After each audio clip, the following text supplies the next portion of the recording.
পরে মুসাফিরের দোয়া আল্লাহ ফেরত দেয় না, মজলুমের দোয়া বদদোয়া আল্লাহ ফেরত দেয় না, ঠিক কিনা বলুন? এজন্য নবী করিম সাল্লাল্লাহু আলাইহি ওয়াসাল্লাম বলছেন যে 5 শ্রেণীর মানুষের জন্য আল্লাহর জান্নাত আকাঙ্ক্ষিত হয়ে রয়েছে। তার মধ্যে তৃতীয় নম্বর হলো ওয়া মুতিমিল জিয়ান, 4 নম্বর হলো হুয়া মুকসিল উরিয়ান, বস্ত্রহীন মানুষকে একটা বস্ত্র দিয়ে, কাপড় দিয়ে তার ইজ্জত সম্মান রক্ষার ব্যবস্থা করে দিয়েছে। আমার মুরব্বীরা, আমার ভাইয়েরা, পান্দঙের এলাকাবাসীরা, আপনার চাচতো ভাই, আপনার খালাতো ভাই, আপনার জ্যাঠাতো ভাই, আপনার পাড়াপড়শির মাঝে এমন কোনো মানুষ আছে তার একটা লুঙ্গি নেই, আপনি নতুন দিতে না পারলেও আপনার ব্যবহৃত একটা লুঙ্গি দেন না।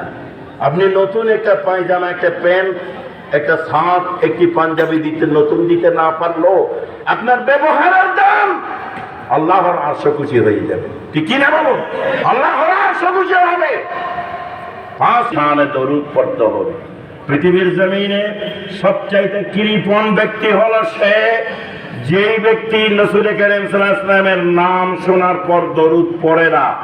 এর চাইতে বড় কৃপণ, বড় কৃপণ আল্লাহর জমিনে আর কেউ হতে পারে না, ঠিক কিনা বলো না? যাই হোক, যে আয়াতটি তেলাওয়াত করেছে, আল্লাহ পাক রব্বুল আলামিন বলছেন فمن كان يرجو لقاء ربه فليعمل عملا صالحا ولا يشرك بعبادة ربه أحدا। আল্লাহর সাথে যদি কেউ সাক্ষাৎ করতে চায়, আল্লাহ বলছেন আমি আল্লাহর সাথে যদি কেউ সাক্ষাৎ করতে চায়, ফালইয়ামাল আমালান সালিহা, সে যাতে নেক আমল করে, পুণ্য কাজ করে, ভালো কাজ করে। সুবহানাল্লাহ। 2 নম্বর কি? ওয়ালা ইউশরিক বিইবাদাতি রাব্বিহি আহাদা, ইবাদতের মাঝে আল্লাহর সাথে আর কাউকে শরীক করবেন না। আল্লাহ নিজেই বলেছেন। কে বলেছেন? যিনি স্রষ্টা, তিনিই বলেছেন আমার সাথে যদি তোমরা সাক্ষাৎ করতে চাও, নেক আমল করো, সওয়াবের কাজ করো, পুণ্য কাজ করো, ওয়ালা ইউশরিক বিইবাদাতি রাব্বিহি আহাদা, এবং একক আল্লাহর জাতের সাথে আর কাউকে শরীক করবেন না, ইবাদতে শরীক করবেন না। নবী করিম সাল্লাল্লাহু আলাইহি ওয়াসাল্লামের কাছে এক সাহাবা নবীকে শ্রদ্ধা করে, ভক্তি করে বলছেন, ইয়া রাসূলুল্লাহ, আমি আপনার সম্মানার্থে আপনাকে একটা সিজদা করতে চাই। এই কথাটি বলেছেন তিনি। আমি আপনার সম্মানার্থে, আমাদের দেশে তাজিমে সিজদার নামে একটা কথা বেশ কিছু আলেম ভাইরা বলেন, ঠিক কিনা বলেন? নবী করিম পৃথিবীর জমিনে কেউ যদি সিজদা পাওয়ার আল্লাহ যারা যোগ্য হতো, আমার রাসূলের চাইতে বেশি কেউ বড় আছে? বলেন, আছে?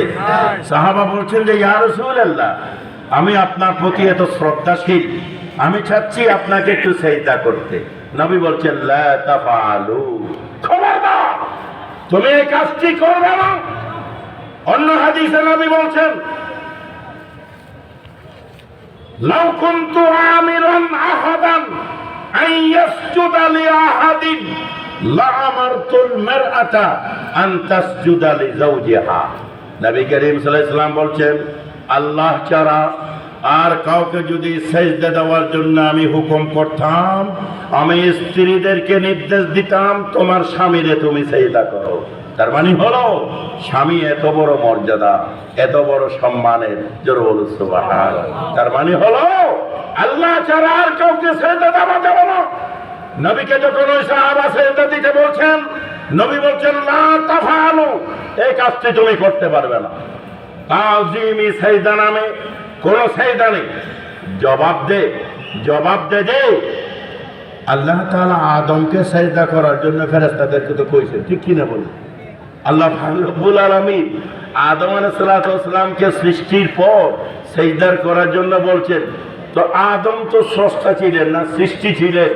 তাহলে ফেরেশতারা সেজদা কেন করলেন? আরে বেকুব, এটা কোনো আদম আলাইহিসসালামকে চেষ্টা করেন না, আল্লাহর হুকুম পালন করেছে, ঠিক কিনা? আর এই নির্দেশটা দিয়েছেন কে? জোরমানান কে দিয়েছে? আল্লাহ দিয়েছে। এটা তো আল্লাহ তাআলা আদমকে সেজদা করতে বলেছেন, আল্লাহর হুকুম পালনে কতটুকু আনুগত্যশীল সেটা আল্লাহ জানিয়েছেন, ঠিক কিনা বলুন? ফাসাজাদু, সেজদা করে ফেলেছে, তারা দিয়েছেন। ইল্লা ইবলিস, ইবলিস সেজদা করল না। কেন করল না? সে আল্লাহর সাথে ঝগড়া শুরু করে দিয়েছে। ইবলিস সে বলছে, আয় আল্লাহ, সেজদা দেওয়ার মতো কোনো যুক্তি থাকতে হইব তো।